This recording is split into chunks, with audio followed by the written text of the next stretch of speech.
complexity kills compliance. The harder you make this for someone, like you just said, you want me to come in, get body composition measured and track all of these things and do this and do that.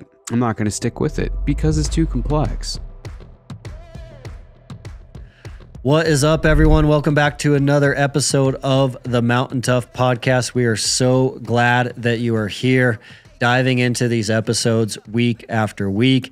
As always, it is our goal to bring you inspirational, motivational guests to help you level up, to help you live that abundant life. On the Mountain Tough Podcast, if this is your first time or you're a long-time listener, if you could take a second and leave us a review on the podcast store of your choice, those mean a ton to us. And those reviews and rankings actually help get these episodes out to help and motivate more people. So if you haven't done that already, that means a ton to us here at Mountain Tough. There is a lot going on around the Mountain Tough Lab and the Mountain Tough community now.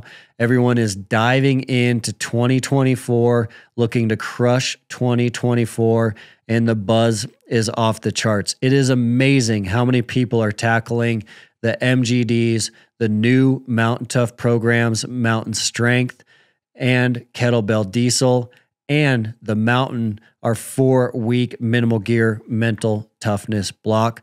We love seeing this time of year where Mountain Toughers are committed to being the best version of themselves in 2024. If you've never checked out the Mountain Tough app, remember, you can always check that out 14 days for free with a Mountain Tough 14-day free trial.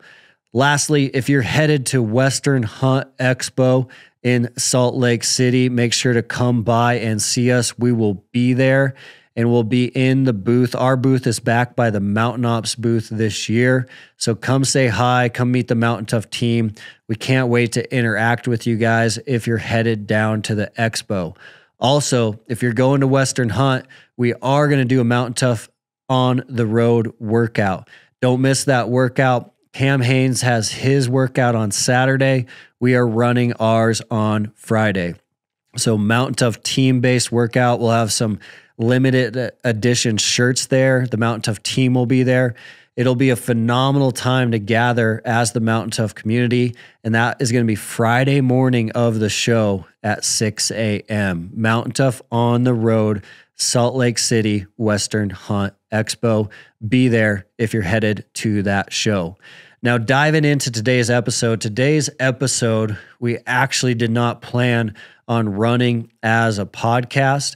I was sitting in listening on this exchange with Randy Newberg and Kyle Camp. There was so much gold in this conversation. There was so much value that the world needs to hear. We decided to run this recording, this Q&A, as a podcast. So this is a conversation. It actually is a nutritional consultation from Kyle Camp, who's a nutrition expert, with Randy Newberg, as Randy is diving into 2024 Mountain Tough training, getting ready for one of the most monumental hunts of his life. So we kicked off this conversation to get Kyle to give Randy some nutritional guidance. And there was so much value, so much gold in this conversation. We decided to give it to you guys as a Mountain Tough podcast. So stand by for the conversation, the nutritional consultation between Kyle Camp and Randy Newberg. I'm happy to help. Randy, I'm both envious and glad it's not me that's going on that trip. Mostly envious, but that would be a pretty awesome challenge. Yeah, it's been on my list for over 40 years, and I feel thankful that my health has held out long enough that I'm probably going to get to do it. Knock on wood. Yeah. Mm-hmm. So when you do something like that and you realize these aren't like duck hunts where you're going to go do 3 of them a year, I feel that I owe it to myself to get all I can out of it. And so a lot of other reflections. November I turned 59. I'm like, man, you know, if I want to continue to hunt and do something that is this much a part of my life and a part of my identity, it's time to quit being a desk jockey and think that just hiking every day is going to get me where I want to be. So a lot of good reasons for why I'm interested and committed. And I think if anything, we as humans, we have a tendency to invest our time in others and maybe not put as much investment into ourselves. And sooner or later, you just got to do that. So. Yeah, no, I think that's great. We so with our program, we often talk about that with people. Most are under the assumption, okay, well, I just want to go to the West. Usually it's folks who maybe haven't been here or not much anyway, and some people that live out here, but I want to go to the West and just survive it. It's like, well, there's a dramatic difference between really just enjoying a trip and just making it. And we would hope you're in the former category instead of the latter. So yeah, we can tease this out as much as you want. Now, the interesting thing too about nutrition is it's dynamic, right? Sometimes you can kind of set something and leave it for the person, and then they follow it, and fingers crossed, luck's in our favor, and it happens to turn out fine with no adjustments. More often than not, though, the initial thing that you set up needs some sort of tailoring or adjustment as you go along. So this would be great, but I'll also just say if you need additional support as you get ready for that, I would be glad to do that too. Yeah. To give you just a little bit of background about me, so you don't feel like I'm just one of these guys' buddy in his mom's basement. At least to give you a little bit of background there. So I didn't grow up with nutrition. About 15 years ago, I'd lost 140 pounds and became a dietitian. Wow. And for early majority of my career, I worked in the clinical setting on ICU floors and the GI floor, which is where I dealt with a lot of liver stuff. Mm-hmm. And then slowly we developed this program, and about I think this is the 8th year. We started working with people, and our motto is we help people prepare for and perform optimally in the mountains with nutrition. And slowly over time, it's grown. And about 2.5, 3, I guess it's been 3.5 or 4 years ago, I left the job at the hospital and have been doing this full time ever since. So just to give you a little bit of background, so you don't feel like you're just dealing with some random Joe. I also don't want to be a narcissist and tell you about credentials and stuff. So hopefully that balances the two. No, it does a great job. And, I think I sent over my kind of background on my liver stuff. And when that happened, it's stupid why it got that bad, but that's another story. I ended up at the Mayo Clinic in Rochester, and I was so surprised that in my 7 days there, the first 2 days after they did the whole assessment, the first 2 people I met with were a dietitian and a nutritionist. Wow. I'm like, wait, I thought you were here to fix my liver, And they're like, look, this is not something that gets fixed. This is something that gets managed. Yeah. It's going to get managed by diet, rest, exercise, and taking care of yourself. Yeah, that's that's a really good phrasing, that this isn't something that gets fixed, it gets managed. That's, of course, the good folks at Mayo are great at that, conveying messages about health, but that makes sense. So I think it's a good place to start too. And so when I was out there in August and we developed this nutrition program that they're going to be publishing soon, we kind of broke it up into 3 phases. And this is how our programs run too, with an audit phase, a goal phase, and then a maintenance phase of things. The best question I could ask you is, what are your goals? Because that's going to develop the plan, right? If I just start throwing out random nutrition facts and you say, well, that really has nothing to do with what I'm trying to do here, then it's pointless for you. And I don't want to give you that. So when you say, hey, I'm joining up with these guys, I want to make the most out of this trip to the Mackenzies that I can. Here's where I'm at. I see nutrition playing a role. You're obviously already incredibly educated on your own diagnosis. So I'm assuming it's probably not entirely related to that. What's the bigger goal? Yeah, the bigger goal for me is to be able to continue to do something that I love until I'm at least 80. Now, I may not live till I'm 80.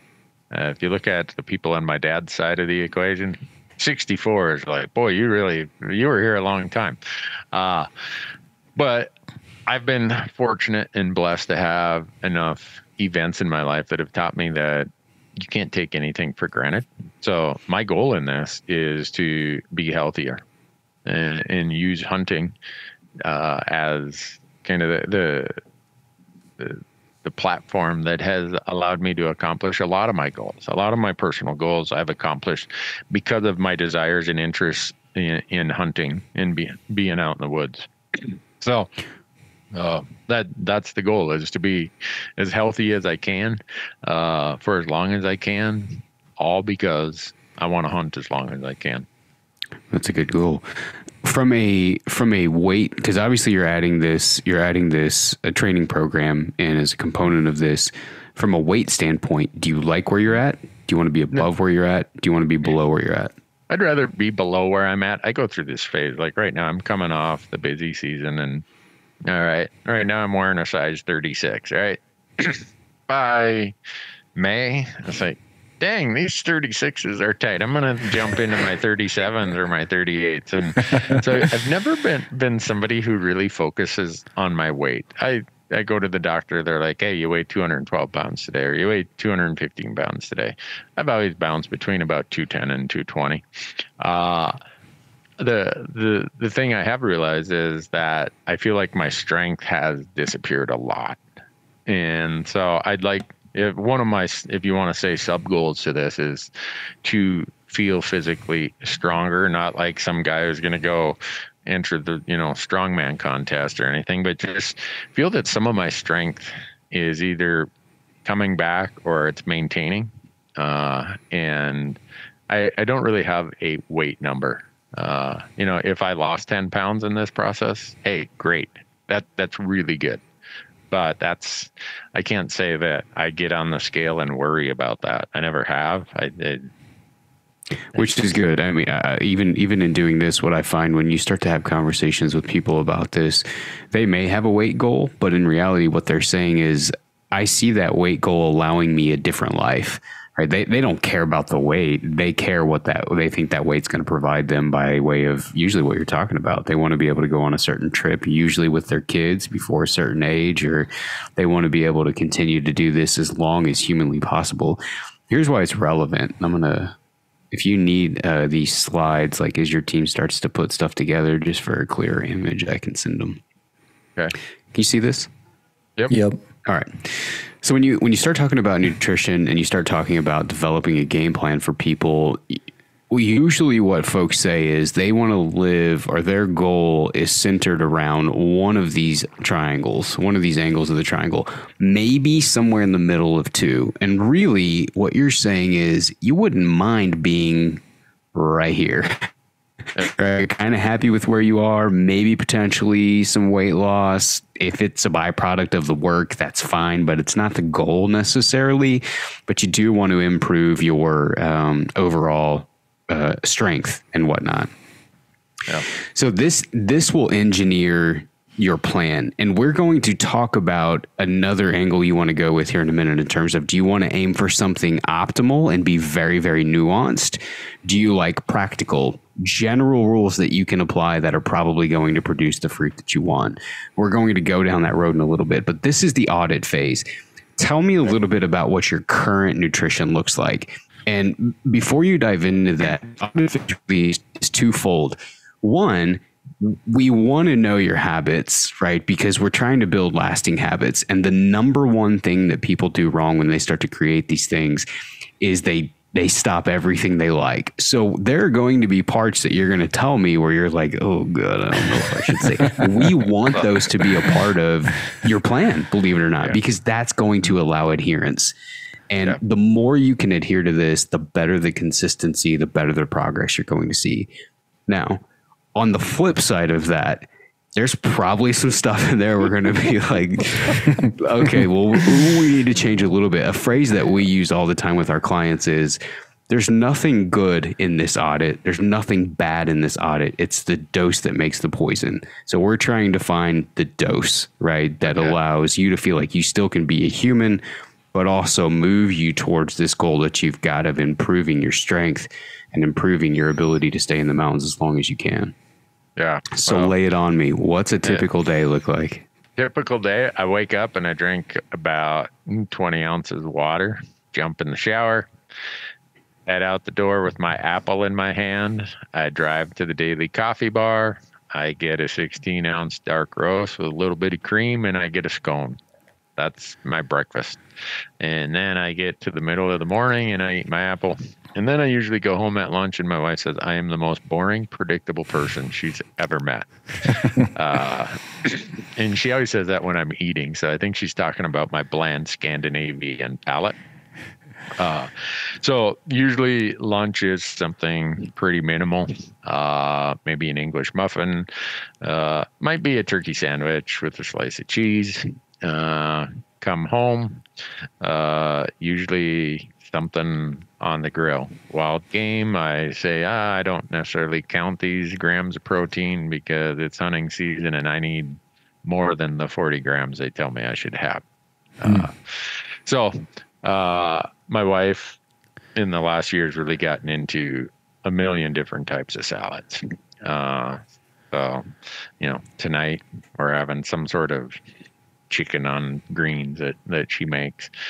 And then this is where my confession and my weaknesses are going to come in. I am a chocolate junkie to the highest degree. I probably eat a half of a Cadbury Carmelo bar every day. In the summertime when I am hiking a lot and I feel like I have the capacity, I probably do ice cream at Sweet Peaks or Dairy Queen 3 nights a week. And other than that, I'm pretty boring. I mean, when I walk in the daily coffee bar, they're like, "Oh, this guy wants a chocolate chip scone." They just put it out there. They don't even ask me what I want. I'm that predictable. What about weekends? How does it change on weekends? Weekends is when I probably, if you want to say, fall off the wagon. If it's a weekend and I'm not busy, and there's part of why I try to keep myself busy is I have a tendency to drink less water at work. I have a water bottle everywhere at work. But for whatever reason, I get lazy about that at home, and I find myself grazing or eating out of boredom and out of thirst. And I've found that a lot of times I'm more thirsty than I am hungry. So on my weekends, I get up, I probably have a bowl of Raisin Bran, and then I probably snack way more during the weekend than I do during the week. And that could be pretty much, I'd say, anytime I'm at home. Then I have this whole other routine of the 100 days when I'm out in the field, where it's a way different nutritional aspect and game of what's available to me, what I can carry, what's gonna not spoil. So steady diet of Peak, Mountain House, the like. Gastronome is my preferred. Mountain House, my body I can do about 2 days on Mountain House and I feel like, and someone just shoot me. I'm really into trail mixes.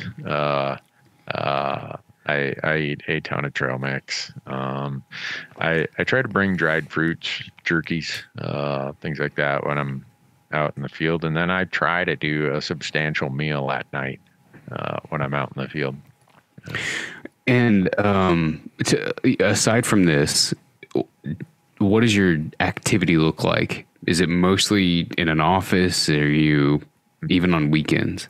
Yeah, this time of year, that I'm wrapping up hunting season. I leave on Sunday for the last hunt of the year, and then I'll get back, and it's just in this office, planning, too much sitting, way too much computer time.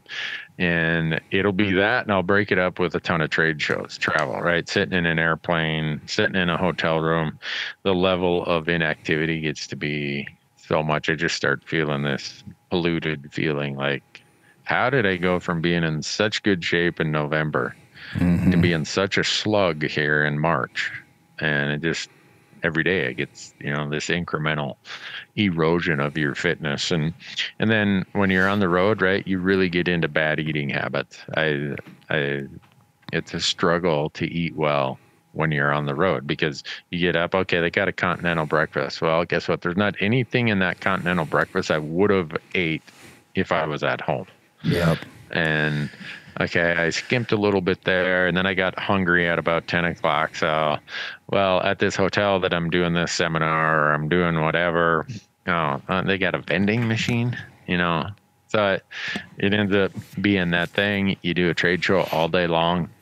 The last thing you want to do is, go to a grocery store and buy something nutritional. So you go and eat at the restaurant that's in the hotel. And where I grew up in northern Minnesota, it's more of everything's deep fried. What fryer grease did they make it in? And I my stomach can't handle deep fried foods very well. So when I'm on the road, I try to be the salad, whatever else I can kind of guy.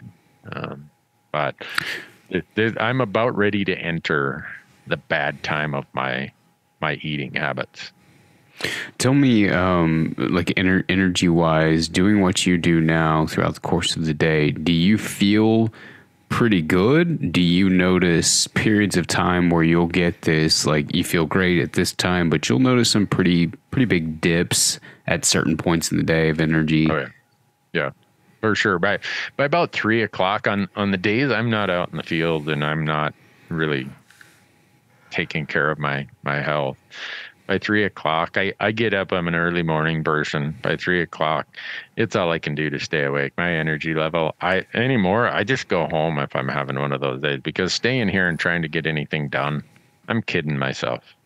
So I go home. Sometimes if I eat something, it'll give me a little burst of energy. But when I eat poorly, my energy level sucks.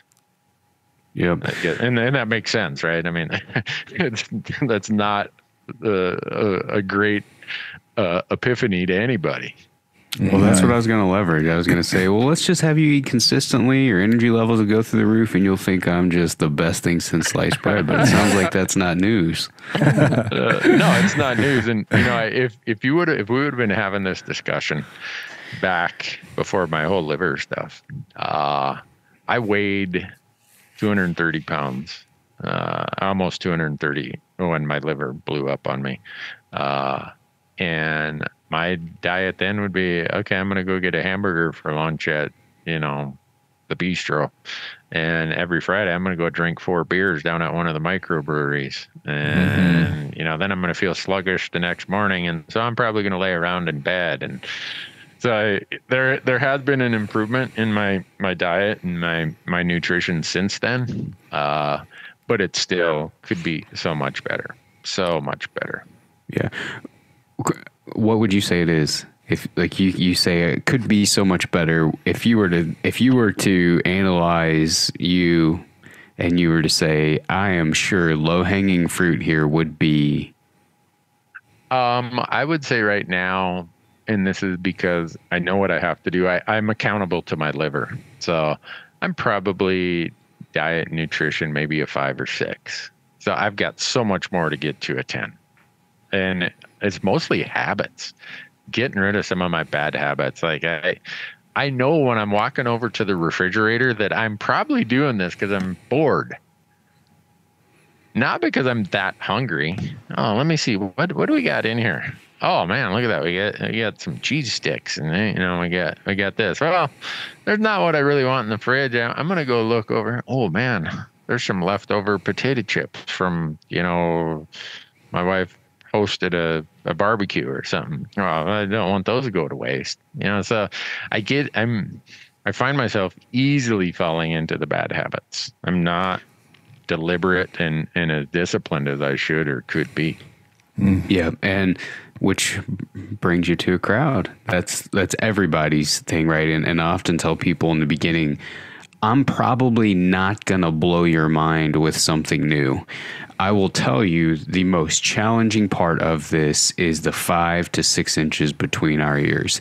It's changing habits, right? And if there's one thing that nearly every human is not good at, it's denying ourselves what we want. Right now, if you said it perfect, when you're accountable to something bigger than that, your liver, right, your health, your life, a little more buy-in on something like that. But if somebody's trying to be accountable to their waistline or something different, it's easier to let it slip. I'll start tomorrow or whatever. It doesn't really matter. All the roads say the same thing, which is the hardest part is our mind, is the brain piece of this. Yeah. Thinking realistically about the season that you've got coming up and knowing how you like to deal with things, there's two options, optimal and practical. And here's the difference between the two. You could take the optimal route of tracking things, using an app, measuring stuff when you've got the opportunity to. And don't get me wrong, there's value in that sometimes. That's optimal, quote unquote, built by the numbers, which may be appealing to you as an accountant. And then there's practical. Practical leans more on everything you just said. It's my habits. I'm visiting the fridge because I want to, not with intention. I'm not going to the fuel to get to get fuel or recovery food. I'm going there because why not? It's Saturday and snowing, right? That's more of the practical. And here's what I've found. Depending on the goal, if a guy has a goal that is just built around, look, I want to improve my habits. I want my weight to kind of stay stable, potentially go down, kind of what you had said, almost always changing some of those things that they know they shouldn't be doing gets them there. If the goal is more specific, hey, I want to lose X pounds. I want to sign up for an ultra and learn to train for that, right? That may require some more specificity. And I think too, that you may reach a point in this training where specificity is even higher. And we do kind of have to detail down some things more. Which of those do you like better? And knowing my personality, I'm a practical and pragmatic person.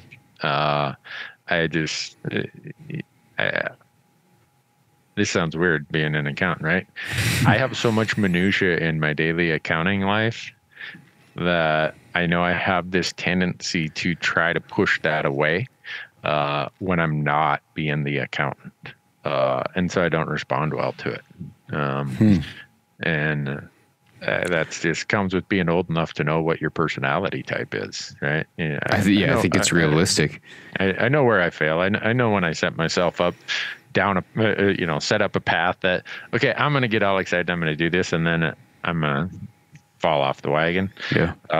If you had me count every calorie, weigh myself every day, and, come in for body fat content measurements every 2 weeks, yeah, I'm probably going to get lost in that.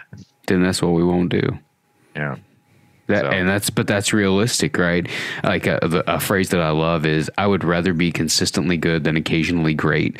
And somehow we feel like, I love that. Sometimes we feel like, oh, well, I'm taking the lesser route by going practical rather than optimal. And it's like, no, because 9 times out of 10, at least in my experience, the folks who choose optimal, they want that, right? Give me 60 minutes 6 times a week. It's like, dude, you can hardly find 10. How are we going to do 60, to train with? The folks who do optimal generally find themselves in the boat that you were saying. And I think that something that gets overlooked is the psychological aspect of that. We feel like we failed. We set this big goal and we feel like we failed. We're not good at this. In reality, it's like, no, you didn't fail. The goal is just unrealistic. So I like the practical standpoint. So here's a few things that I think that we can look at just from a practicality standpoint. Your daily intake doesn't sound bad, right? The one thing I think would be good is having some consistency there. And you might even think about having some times. Breakfast is at 8, my apple is at 10, lunch is at noon, have another snack maybe at 2, dinner is at whatever other time. There's some sort of consistency there versus waiting until you get these lulls and dips and spikes and stuff in energy, right? Just developing some sort of routine. Now, carry that into the weekend, which will then prevent you from just opening the fridge. You have breakfast at 8, 10 o'clock. The snack monster shows up. Like, no, I just ate at 8. I'm going to have lunch at noon. I'm probably not hungry. This is just a sign of boredom. Yep. I have a feeling that fixing this thing on the weekends is going to probably take the weight down to where you want it by itself. Really? Huh. Yes. When you eat, right, at those meals, remember a simple mantra: protein and produce. You want each of those meals to have some component of that, so long as you're not blowing your 40-gram total out of the day. Yeah. I'm going to come back to that in a minute too, but yeah, so long as you're not blowing that out of the water. And here's why. When you eat the scone, I don't even care about the scone, but what you get is you get this rapid rise in energy, rapid decline in energy, and the same is true of fullness. You feel great for a little bit. Shortly after you finish, like, you're ready for something an hour and a half, 2 hours later. When you throw protein and produce in there, and I'll give you an example in a minute, you don't get these rapid peaks and valleys. You get a more stable. It's like the rolling foothills versus the peaks in the distance, right? That's really what you want. You want some consistent energy levels over the course of the day. So maybe it looks like having half the scone, a yogurt, and half of your apple, right? Produce being from the apple, protein being from the yogurt. Pretty baseline protein too. Like, we're not saying pound an egg white sandwich. It's going to have 50 grams in a sitting. It's probably going to be somewhere between 6 and 8 grams with your scone. We're not telling you to get rid of things that you like. And all of those things are simple. I'm not saying spend all of Sunday prepping for the week where you've got 6 hours and 150 different Tupperware trays laid out. Right. Very simple things that I think would bring about a pretty profound impact. You're half a, what was it? What do you like? Cadbury? Carmelo? Yeah. Cadbury Carmelo. Yeah. It's this Canadian chocolate bar that has caramel inside it. Yeah, every day. They have it every day. Yeah. That's not what's screwing it. Really? Yes, budget it, plan to have it every day. If you want to break that thing in thirds and have it, just all day, you can. If you want to, whatever, you can split it however you want, but have that sucker every day. Huh. Okay.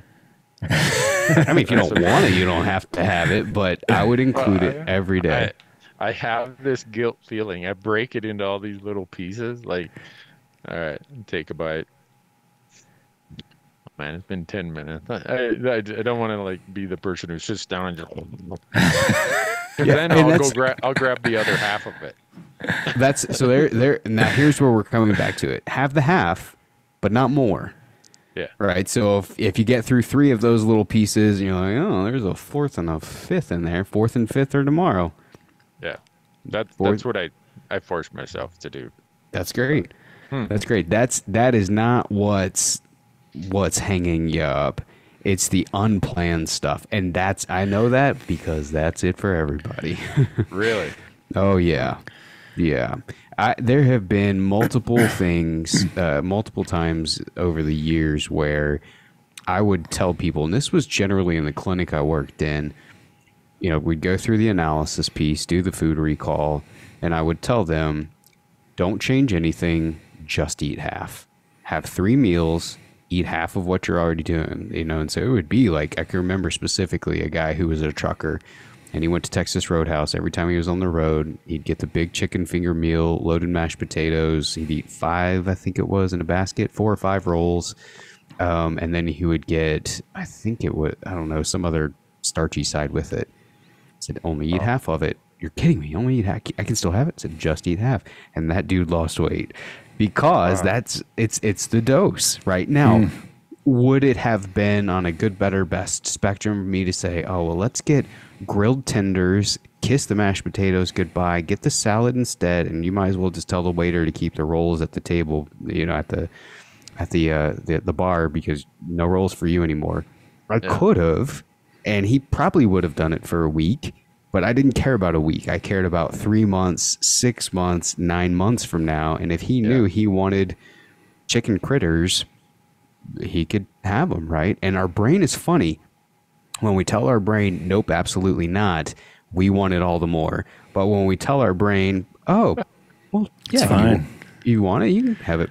You can have it. You can have more tomorrow and more Thursday, more Friday, Saturday, and Sunday if you want to.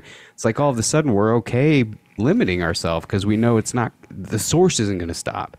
So it's a little bit of reverse psychology, but the goal here is stable energy and an appropriate calorie intake, right? So we are simply saying, here's a couple of strategies that are going to deliver on both. That's awesome. Like that. That's good news, Randy. It's very good news. And, going back to my dietitian nutritionist meetings at the Mayo, and I've had some updates since then. That I said deprivation sometimes is the worst enemy. If you deprive yourself completely, your psychology is you'll focus on it then. But they did say alcohol, you have to deprive yourself of alcohol. Yep. And so I have it. But the benefit of that is I think of how many dead calories I was consuming drinking three or four beers on a Friday night, or a couple on a Monday night watching the Monday night football game. That has been helpful to me. Yeah, and there are some one-off instances, like I call those the zebra in the pack of horses. There are some times like that where it's like, this is life. This is a non-negotiable. But aside from those, that's one of the things I love about nutrition is our culture has, and social media has only perpetuated this, been wound tight on the fact that there is this grand plan that is for everyone. We all get the same outcome, and there's not. There's nothing like that. There is a plethora of ways to get to what you want. It's just a matter of figuring out what works for that person. There is no one plan. Nutrition is adaptable for everyone, and that's the key. Is you meaning all of us have to find what works the best for us and what we're going to be able to be consistent with. Because I'm full of one-liners, but the other one that I love is complexity kills compliance. The harder you make this for someone, they're gonna be like, why? Like you just said, you want me to come in, get body composition measured, and track all of these things, and do this and do that. I'm not going to stick with it because it's too complex. No, that's me. Probably the other thing that I shift gears to this time of year is when we get off the road, is I do try to eat wild game 4 to 5 nights a week. And I just enjoy the taste of it. It's my favorite protein. And sometimes I end up going overboard. It doesn't take much red meat to get beyond your 40 grams of protein if you've had even a little bit of cheese or nuts or whatever along the way. So they have told me that if your body's telling you that you have to exceed that 40 grams, go ahead and do it. Yeah. Don't do it consistently, but listen to your body. And if you have to, and just know the next day you might feel, a little bit. And that's why they say, if you do, take the lactulose, do this, do that. So there are times I just have to do it. And there's even some, I'll preface this by saying always follow whatever they're instructing you to do. But there is some, let's just call it hubbub among the nutrition community about that rule, right? And the hubbub is this. The 40-gram recommendation, which is somewhat restrictive, really only needs to be implemented when someone's having a flare, right? instead of a daily intake. And then you have the other half of the crowd saying, well, prophylactically or preventatively, let's just make it the rule. Then you may never run into a problem. So you are, like I said in that email, unique because you're very educated on the condition. And so I'll leave that up to you. Here's 2 caveats considering what you're doing with Mountain Tough. What happens if you get into training? Protein is the nutrient that repairs a muscle, right? So if you get into training, there's a couple of things about protein worth knowing. You know the cap, right? Your cap is obviously way below what would be recommended for building strength, but that's what we have to work with. It is what it is. Yep. So a few things to remember about that. What can you do with it? Get equal doses over the course of the day rather than having periods of none and then a giant dose, right? So if you could think about a small faucet drip of protein on the muscle as opposed to none and then opening a fire hose, you're going to absorb that better, right? We want basically that muscle being exposed to the parts of a protein that rebuild it as often and frequent as possible during the day. Yeah. So like 10, and 10. Yes. 10 grams 4 times a day. Yeah, yes, that would be better than none. Because like right now, what you laid out, you've basically got none, 40. We would rather have 10, 10, 10, which lines up with that earlier suggestion where I said protein and produce with each time that you're eating a meal. Okay.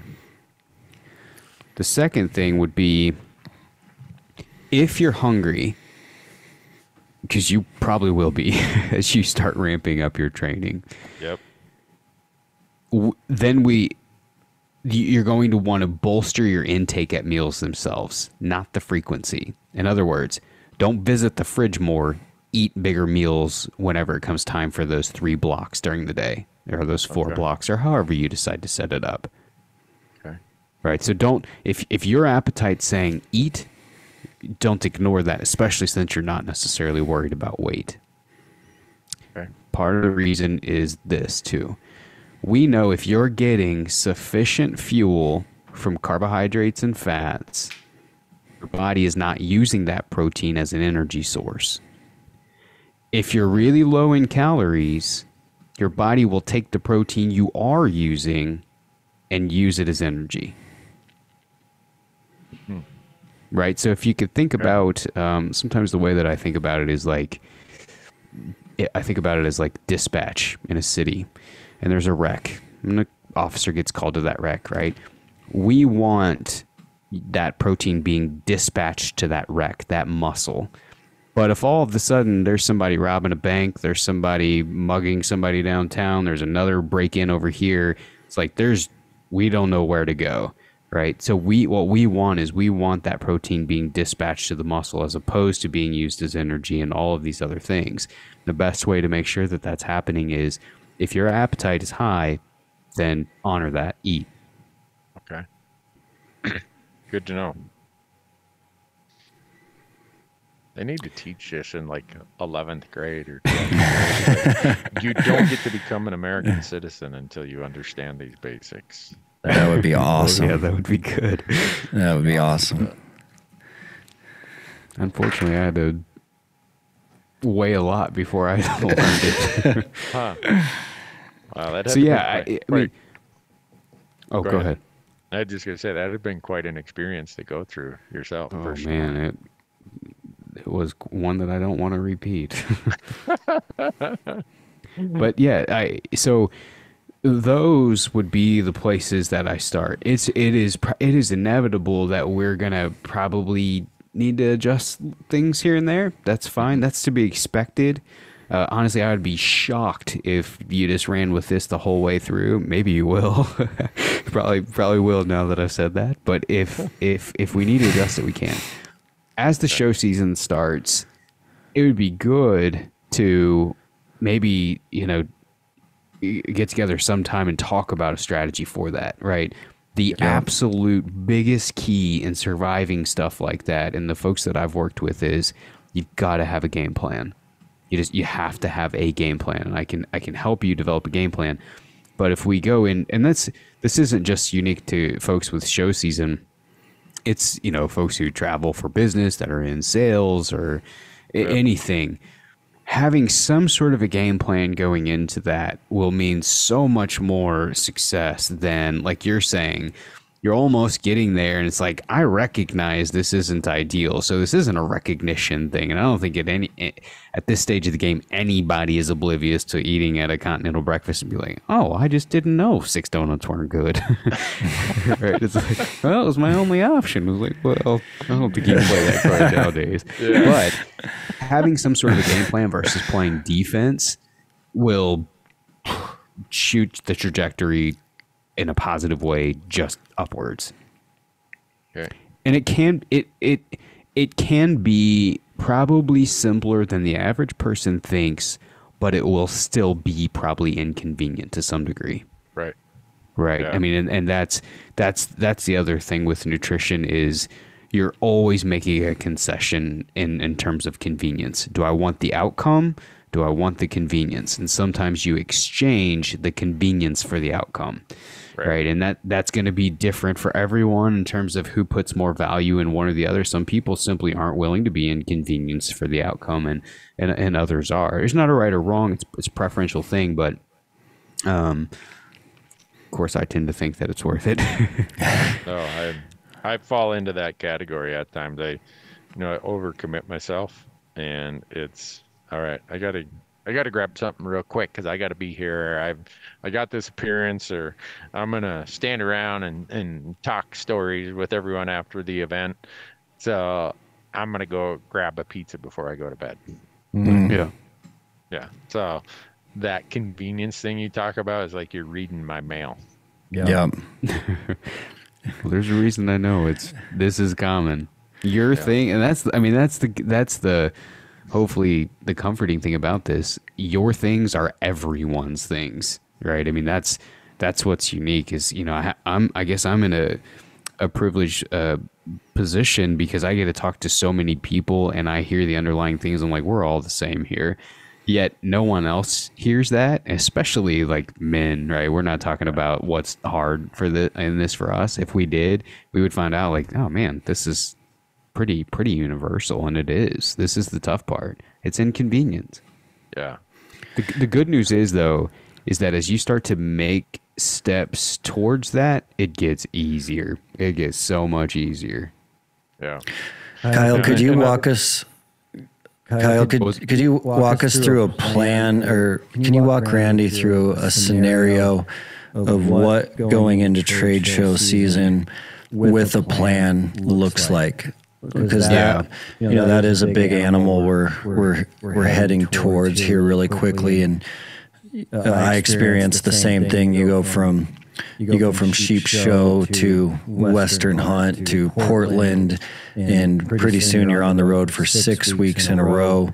Can you walk Randy through what a hypothetical successful game plan would look like for that? Yeah. So there's a few things, right? I think you need to have a strategy for taking stuff with you, right? Snacks that travel well. And like prime example, this is just what I'll take. I'll usually take an RX bar only because it's a decent source of protein and very few calories. You can get other protein bars, but they're usually so loaded with other nutrients, carbs, and fat to make them taste good that you might as well just go get a burger or pizza. I like the RX bar. It doesn't have to be that, but that's one that I like. I'll usually take 100-calorie packs of nuts, 100-calorie packs of pretzels, pre-packaged anything, because then I'm portion sized, right? Like I can't just keep going back to the bag. I'll usually take cheese sticks for a decent protein source. I'll take fruit, and I'll put these in my suitcase. Maybe not a ton, like I'm not going to do it for a 10-day trip, but a few. And I'm taking these to the show. So if my plan, which I'll tell you next, falls completely apart and I'm stuck in conversation, I'm hungry, I'm snacky, I'm whatever, I've got options that align with my goal versus, you know, getting a McFlurry just because I'm so hungry that I don't have time to sit down and eat an actual meal. I've got to eat it between, walking between buildings or whatever. I don't have time because they don't have any burgers made. There's no fries dropped, so I'm getting whatever is there. There's options whenever you've got no option, and you will always have no option. You always feel strapped for time, right? Like that's the one luxury nobody's got enough of is time. So it's nice to think like, oh, I'll show up to these restaurants or whatever and make the good choice. It's like, if you had the time, maybe, but you probably won't. Yeah. I think that's one thing. The second thing, and we'll do these kind of in order of convenience. The second thing would be, and I've got a travel guide built that I'll send you. You can look at. Thinking about restaurants that are available to you and how do you order on those in a way that lines up with your goal, right? So you go to the restaurant, you look at the menu, and let's say it's like a Mexican restaurant, for example. You can get the fajitas, right? Good protein source, good produce source, and you follow that same structure, protein and produce. You can do away with the tortillas. You could have one. You could have the beans or skip them. You can skip the guac or have it, sour cream or not. There's flexibility within that, but you're always prioritizing that protein and produce end of things. That's going to be easier to navigate than, like I said earlier, give me the loaded mashed potatoes, chicken critters, and 3 rolls. Okay. Not necessarily taking advantage of the freebies that come before the meal, ordering water instead of soda, right? Just some of those real basic type of things that you probably already know. Yeah. Least convenient, best option. Okay. When you land or when you get established in a city, and let's say that you're going to be there for a period of time, if you have the ability, go yourself. If not, grocery delivery. Jump on there and get things delivered to the room. So sometimes I will take, I did this when I came to Bozeman, actually, I never told you this. Sometimes I'll pack this. Sometimes I'll go to a grocery. Oatmeal, just plain oats. I'll get a rotisserie chicken, bag of salad mix, microwavable bags of rice and veggies, fruit, yogurts, just things that I can keep in a hotel fridge and then make in the microwave. That's Now, awesome. you could eat all of that going out somewhere too if you wanted to. Right. But again, plan falls apart. The only things open, McDonald's or Little Caesars. Great. I've got plenty of options back in my hotel room. So I'll use this as an example when I came to Bozeman. Flew to Bozeman, landed, and the night that I landed, I think I landed late. I grabbed something to eat at, is there a Ted's? Yep. Yep. So I went to Ted's, got something to eat, and at Ted's I got a plain bison burger, plain baked potato, and a salad. Then I drove immediately to Walmart. I bought a bowl for 99 cents that I could use in the microwave. I bought a metal spoon for 99 cents, and I bought a paring knife for 99 cents. And then I bought those groceries that I'd mentioned. Right, because it took me a while to learn. It's like, well, great, you got the groceries. What are you going to heat this up in? Right, and so then you can't fly with a knife. But I have and then I bought a kid's plastic plate for 99 cents too. And so I've got in our cupboard, like from all my travels, all this crap from when I would travel, then I have to throw the knife away. But Yeah. That's No, a good tip. You're looking at like convenience versus my progress. I fully recognize how inconvenient it is to find the time to go to a grocery store, to go back to your hotel, and it seems almost obsessive that you're eating chicken and microwaving rice because you're afraid to eat at a restaurant. That's on this end of the spectrum, right? There's a middle end, and then there's a lower end to bringing some food with you in case you can't get to a grocery store. You can operate in any of those, and I'll send you that dining guide or that travel guide so you can see what some options are on there. If I'm driving, I just take a cooler. I just have a little cooler. I get all of that stuff here, and I always I just eat off of it. Yep. And Yeah. honestly, it's not so much about the obsession with nutrition. Like after so many days, I just don't feel good. That's it. I come home from a trade show and I tell my wife, I'm like, this is harder to do than going on a week-long backpack elk hunt. For sure. Just because I feel so crappy when I come home.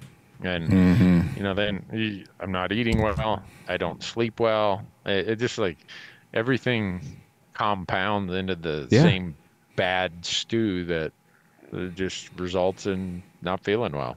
Yeah, I'll come For sure. home from, something and my wife will pick me up. Hey, do you want to stop at Chili's? I'm like, no. Oh, no. I want to go home and eat food. Yeah. So, again, I mean, I don't want to be redundant, but there's options, although yes, they are a little bit more, a little bit more of a challenge. And I love that grocery pickup. I mean, I do, like a Walmart app. There's a Walmart nearly in every decent sized city. You can get on there, you order whatever you want, and they deliver it. Could it be lazy? You could make it seem lazy, but it's also a level of convenience. Like, look, I would have stopped if I had time, but I didn't. So you leave the trade show, right? You leave you leave downtown Salt Lake and you're headed back to the hotel someone else is driving. While you're in there, delivery in an hour, here's what I want, buy it, and it's there. So, why That's wouldn't a I good- use that? That is a good hack for sure. But and it costs a little bit extra money, but going and eating, at a hotel or calling in a pizza or all the other things that you do just for convenience and exhaustion cost money also. Yeah. Yep. Yeah, I think it's $7 for a delivery, and then if you're a Walmart member, which I think is $10 a month, and you can deactivate it, so you might even activate it for show season if you're going to be at a lot of shows, because when you're a Plus member, it's free. The delivery's free. Okay. Oh, that's really helpful because January 3rd I leave for 6 days. I come home for 3 days, and then I go to Sheep Show. I come home for 3 days. I go to SHOT Show. I come home for 2 days. I go to the Seattle show. I'm home for a week. I go to the Portland show. Well, and you've got to think too, like, if Dustin and you guys haven't talked about this yet, I know that it will. Our recovery, our body operates in states of stress. We can handle a lot, but every stress goes into this bucket, right? And that's all right if the bucket's not overflowing. But when you've got travel, crappy sleep, crappy food, too much volume without enough recovery, or too much volume without enough food, it's just like the body's like, I don't know what you're doing, but we're done. Yeah. Yeah. I know what those indicators are. I just haven't taken the necessary steps to assess it and do what needs to be done. I think just I'm a really good. I follow instructions or whatever really well. That's why I'm Very still married coachable. after 35 years. Yeah. So if someone gives me ideas and mechanisms and markers of how to do things, I'll do them. That is one thing I know about my personality. And my wife always says, "You're the most disciplined person I've ever met." I'm like, well, I haven't had any choice but to be that. But then as she says that, I head down to the ice cream shop, right? Yeah, I'm really disciplined here. Look at me. I've got a 2-scooper here. It's a new chapter, and in your defense, like you mentioned earlier, those are the seasons when you are active, and you do have more room to do stuff like that. Yeah. You do have more room to squeeze stuff like that in. Oh yeah. Yeah. So, I mean, I've given you a lot of words, but the game plan is simple, right? You've got established meals where you're having both protein and produce for stable energy levels over the course of the day. Carry that same structure into the weekend. Yep. Yeah, don't fall off the wagon on Saturday. And make sure you include those. Dang it, are they Cadbury? Cadbury bars. There Yeah. we are. Yeah. All right. I my weekends are probably I don't know why. It's just a habit, a bad habit. I don't have enough structure to my day on weekends when I'm home. That's common. Yeah. Is it? Okay. Yep. He's exactly right. Dustin's exactly right. Huh. And two, like, most of us aren't at home. And so when you're at home, you're like, oh, yeah, I forgot those pretzels are in there. I forgot that. Those sound good. And it's just, it's kind of the thing. Like, one of the common things I hear is people will say, I'm fine all day if I'm busy, but if I'm not busy, then X, Y, and Z happens to me and I find myself at the fridge. So, yeah, again, you're an N of 7 million because you're human.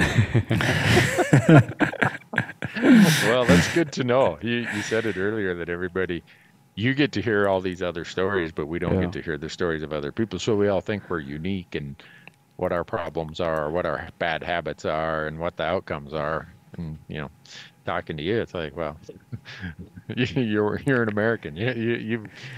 This is common. Yeah. Very common. Yeah, no, it is. It's very common.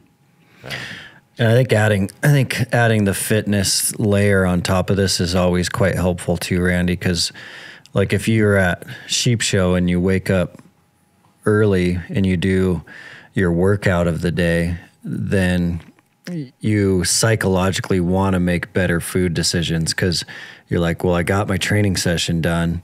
I'm not gonna screw it up. And so that psychological impact helps a ton with that with having groceries around and a workout. You're going to be in a lot better condition.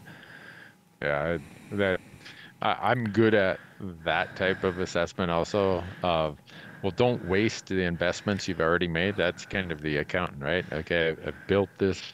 I don't want to let it fall apart. And so just in 3 days, Dustin, it's like, all right, I'm doing this. Why would I go home and do that? It's kind of like negates what I'm doing. So I think I'll respond well to that. The other part is just having an accountability to something. For me, I've always had this liver, like I said, that I'm accountable to, but also just accountable to, in some respects, to my audience. That I always feel that a lot of people are watching me, whether it's my spouse or my wife Kim or my son or my employees. I never want to fail for them either, and I want to be an example that, okay, we can always say, well, I'm human, I screwed this up, but there's also a value of saying, look, I can do this. I have reasons why not to do it. You could do it. And I hold myself accountable to a lot of other people as though their expectations of me are that I'll pull this off and I'll stick with it. Mm-hmm. Yeah, and that's who knows? I don't think any of us really know what we're going to do with this part of it, but everything that we've talked about would be a direct crossover and apply to your whole audience, right? I mean, because again, your issues are everyone's. And so if everyone just said, look, I'm going to eat 3 times a day and try to make that energy level more stable rather than randomly grazing, that would take care of a large majority of the issues that people are feeling, right? And it seems so basic. It seems so easy, but sometimes, or it seems so simple, but sometimes simple isn't easy. And it's the space between our head that gets tough. And I think you're right. If people see, like, the great thing about a this is such a not taboo, but trendy word, so I'm apprehensive to say, but here we are.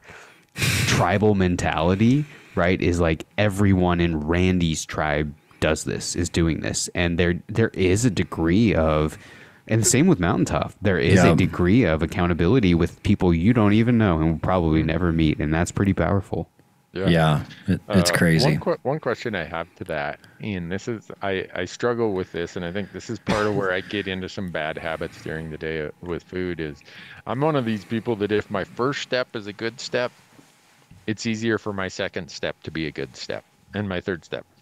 What's the best way to do this, kind of breaking out your protein with that first thing in the morning? Eggs? I mean, is that the norm, or? Well,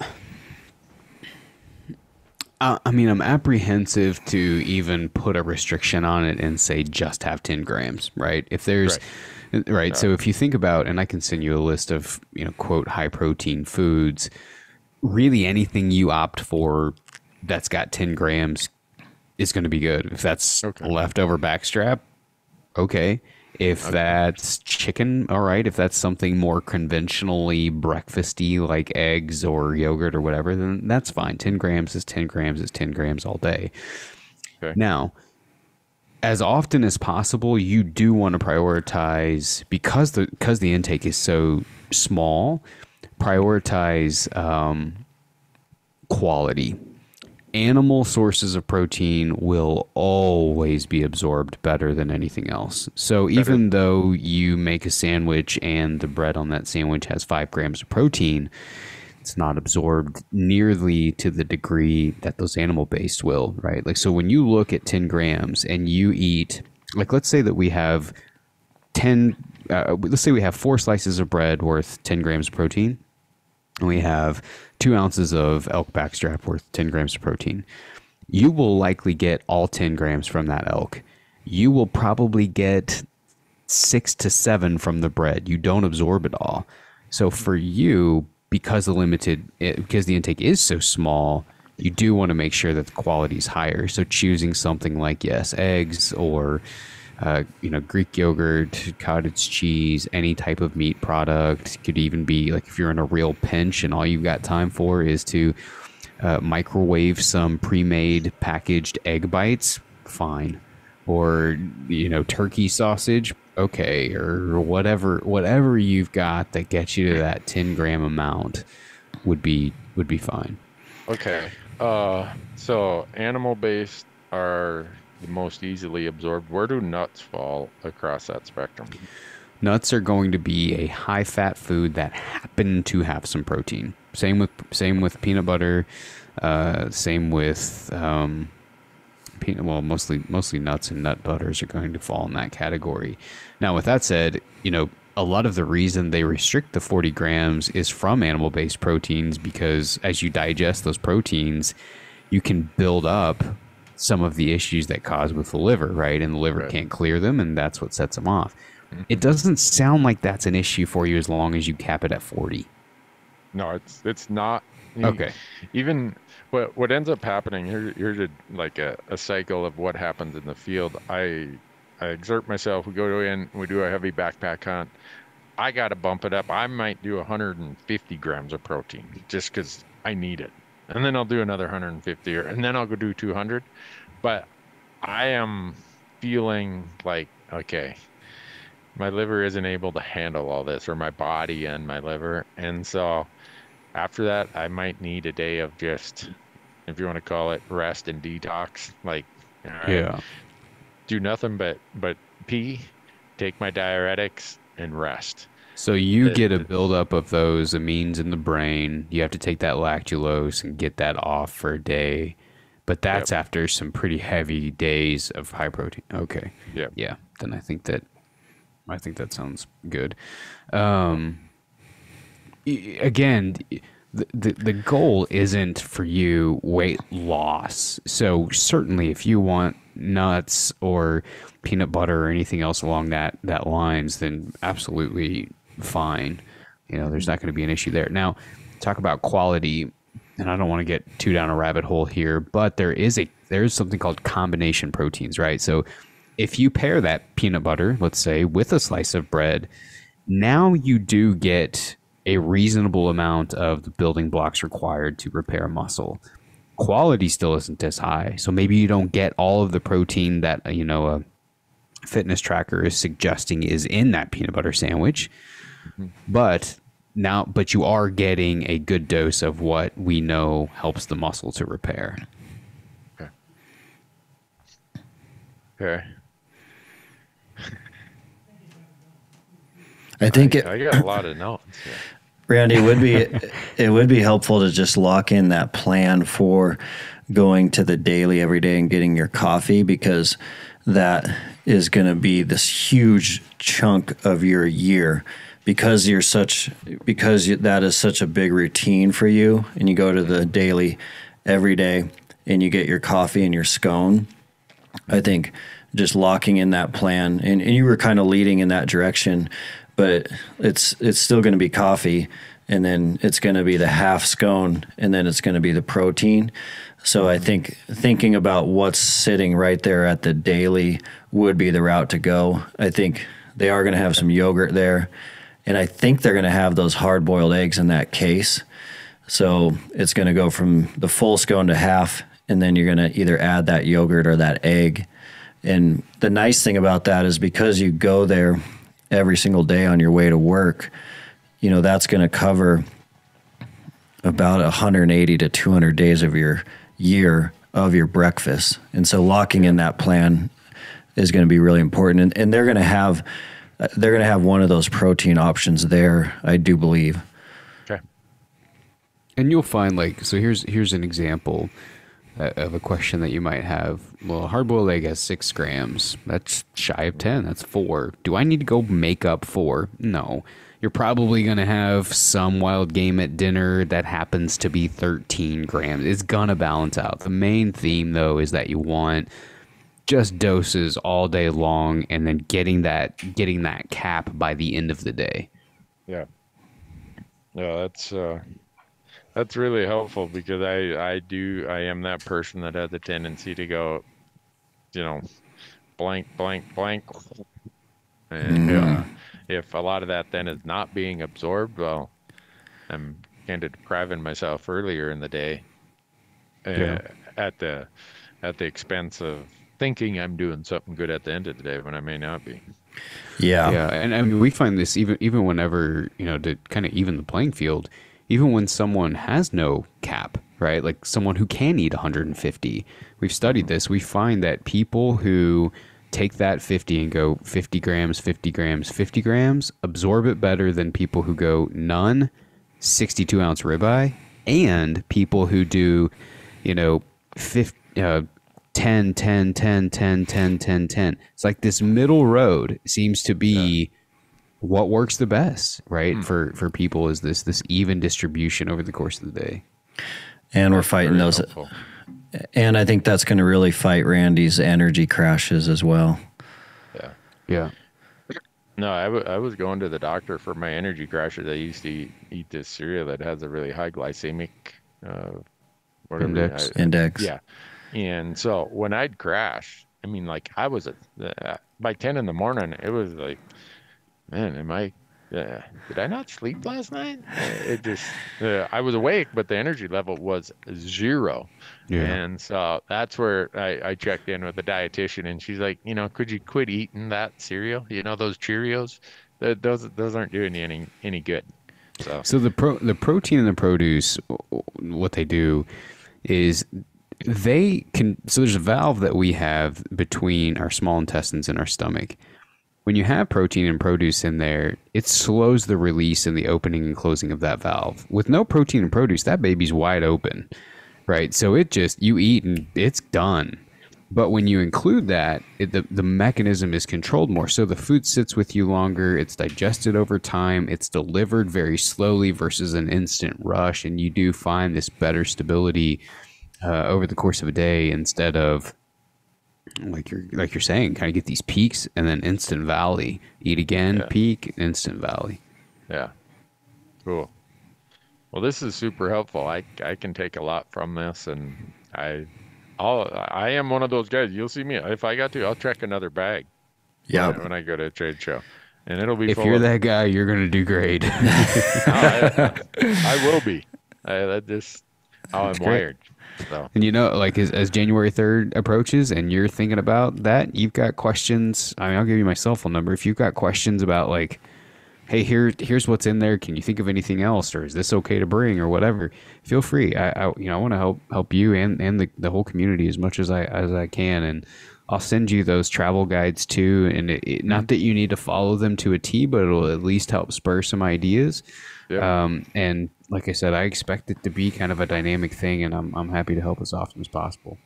Well, I really appreciate it, Kyle. This has been super helpful already. Just it's kind of an adjustment of, okay, here's my my path where I've wandered through the woods. Sometimes I'm on the right path, sometimes I'm not.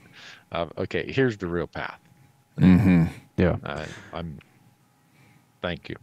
And well, you're very welcome. It's my pleasure. I love what I do.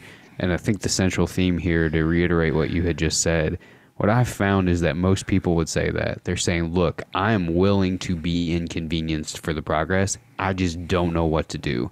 The unique thing about the day and age that we live is we have never had any more information, and we've never been more confused on what to do. Is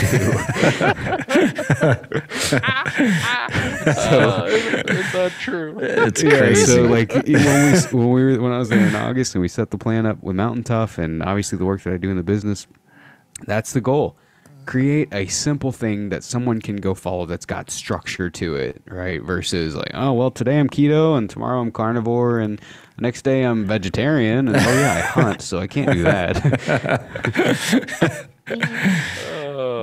Well, I had a guy once who was a cattle rancher who went vegetarian after tried to do so. I was like, man, let me help you. Wow.